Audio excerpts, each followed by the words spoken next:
मोहोळ विधानसभा मतदारसंघाचे नूतन आमदार राजू खरे यांचा सय्यद वरवडे इथं हलगीच्या कडकडाटात व क्रेनच्या साह्याने हार घालून आमदार राजू खरे यांचा गावकऱ्यांच्या वतीने केला सत्कार। सत्काराला उत्तर देताना राजू भैया खरे म्हणाले की सय्यद वरवडे गावाने मला भरभरून प्रेम दिलं, त्याची परतफेड म्हणून मी तुम्हाला निधी कमी पडू देणार नाही असं सांगून गावचे आभार मानले। यावेळी निळे पैलवान मित्र परिवार व ग्रामस्थ मोठ्या संख्येने उपस्थित होते।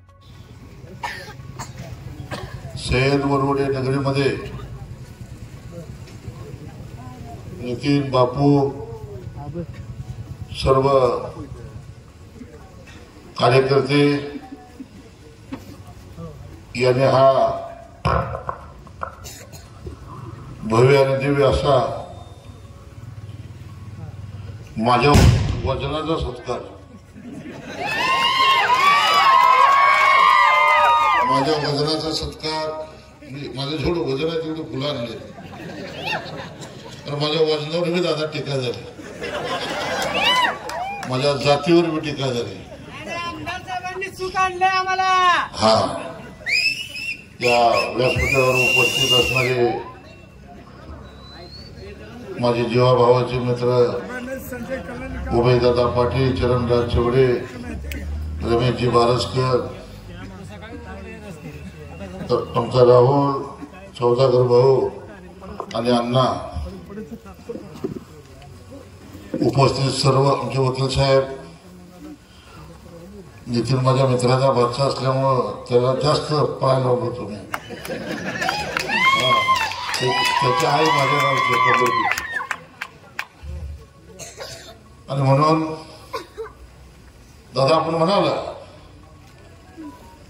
की 4000 कोटी 5000 कोटी आपण लवकरच आढावा घेतोय आमदार म्हणून या तालुक्याचा, कुठं कुठं निधी आला, कुठं कुठं निधी गेला, कुठं चिरला,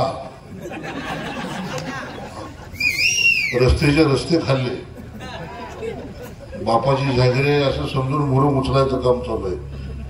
परत तहसीलदारला सांगितलं यापुढे लाड चालणार नाही, बिलकुल चालणार नाही। आपल्या तालुक्यानं एक ऐतिहासिक अशी ही निवडणूक लढली। मी तर पदावरही नव्हतो, परंतु ज्या वेळेला हनुमान मंदिर, नाही हनुमान मंदिर ना, या गावकऱ्यांनी माझ्याकडे आले दादा, त्याने सांगितलं आम्हाला काय नको, 6 महिने अगोदर आले होते, म्हणजे आमच्या इथे हनुमानाचं मंदिर आहे, त्याचा एक सभा मंडप तेवढं आम्हाला द्या। हा दादा, मी कोणत्याही पदावर नव्हतो, दादाने एकनाथजी शिंदे साहेबांच्या तालमीत 34 वर्ष राहिल्यामुळं शिंदे साहेबांनी किमान 100 कोटी रुपयाचा निधी या मतदारसंघातल्या उपेक्षित वर्गाला देण्यासाठी दिला।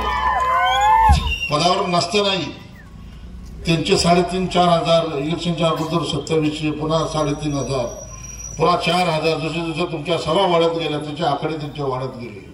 रतन खत्री सुद्धा लागला असेल,